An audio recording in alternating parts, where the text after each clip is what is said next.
안녕하세요. 오랜만에 인사드립니다. 펀드매직입니다. 카카오페이 증권에서 판매하고 키움자산운용에서 운영하고 있는 똑똑한 4차 산업 분할 매수 펀드 12월 달에도 좀 하락을 했어요.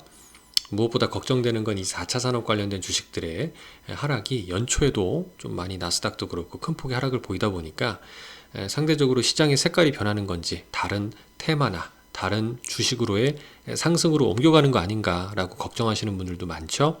그리고 이 펀드 내에서의 손절 장치가 작동하면서 리스크를 제어하는 부분도 굉장히 오랜만에 저는 사실 처음 본 것 같다라는 말씀도 같이 드리고 싶고요.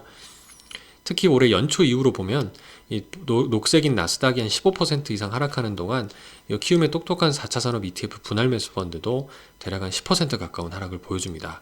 적게 하락하더라도 일단은 방향성은 같이 하락하는 좀 큰 충격을 맞은 상황이고요. 반도체하고 인터넷 테마만 상승했고 나머지는 하락했다고 해요. 기준 가격도 작년 이후로 이렇게 누웠으니까 투자자들이 굉장히 지금 지루하고 힘든 국면이 맞습니다. 여기 보이시다시피 반도체와 인터넷만 조금 견조한 모습이었고요. 오른쪽 대비 왼쪽이 12월 말 기준이고요. 보면은 전자상거래 아이바이라고 하는 게 2021년 내내 발목을 잡았던 테마였는데 그게 지금 11%로 비중이 줄었어요. 요거는 손절 장치가 작동해서 이제 이 비중이 줄었다라고 보시면 될 것 같고요.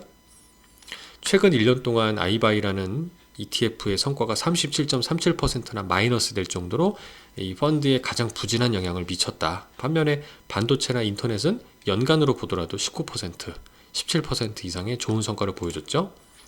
이걸 5년으로 스케일을 길게 늘려보면은 좀 흥미로운 현상이 보입니다.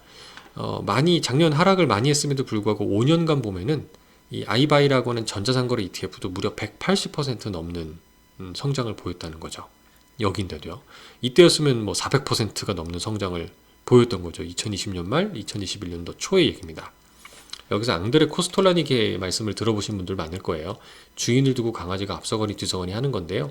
모든 주식이 이렇게 상승과 하락을 반복하면서 올라가다 보니까 이렇게 상승할 때는 대부분 시장이 들뜨죠. 내가 산 주식들이 영원히 올라갈 것 같고 반대로 이렇게 하락하는 국면에서는 공포감이 휩싸이기 쉽습니다. 상승과 하락의 중간점을 이어서 이렇게 중심선을 쭉 연결을 해보면 이게 정확한 선은 아닐지 모르겠지만 나름의 추세가 목격이 되는데요. 이 추세의 지속이 중요하다고 믿고 조금 버텨보시고 분할 매수를 하실 수 있는 분들은 계속 좀 분할 매수를 해야 되는 시점이 아닌가라고 저는 생각을 하고 있습니다.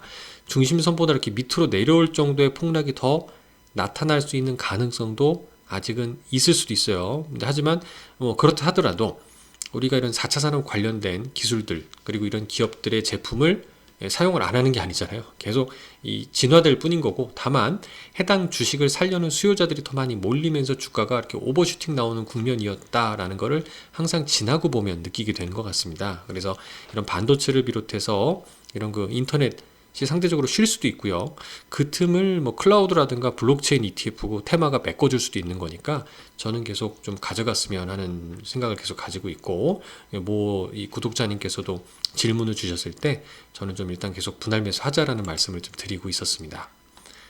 이제 상위 10종목의 현황은 이렇게 보여지고 있고요. 월간 코멘트를 보더라도 이렇게 투자 비중, 목표 수익률을 정해놓고 분할 매수를 반복하는 특징을 가지기 때문에 시장이 급격히 상승할 때 조금 덜 먹는 지루함이 있는 펀드일 수도 있지만 반대로 하락할 때는 그만큼 좀 하락에 대한 충격을 줄여줄 수 있는데 다만 여기 써있죠. 순자산 대비 해외 주식 ETF 비중이 지금은 55.5%인데 이 비중이 뭐 90% 이상으로 꽉 차 있으면 시장 하락할 때 비슷한 속도로 하락하는 거예요. 근데 다행히 한 60% 남짓 떨어져 있으니까 아까 나스닥이 연초 이후로 15% 하락할 때 한 10% 정도 하락하는 걸 보실 수 있었죠. 그래서 매월 성적표에서 이 순자산 대비 해외 주식 ETF의 비중을 좀 유념해서 보실 필요가 있겠다라고 생각이 듭니다. 이번 달 성적표는 제가 이렇게 말씀을 드렸고요. 좀 매를 연초에 좀 세게 그리고 빠르게 맞았기 때문에 좀 투자자분들의 아픔도 있었겠지만 좀 장기적인 테마를 다시 한번 생각해보고 냉정하게 내가 지금 두렵다라는 생각이 들 때는 내가 투자하고 있는 자산들이 어떤 미래를 꿈꾸고 있는지 어떤 비즈니스를 하고 있는지를 이참에 한번 점검을 차분하게 해보면 좋겠다는 생각을 가지고 있습니다. 감사합니다.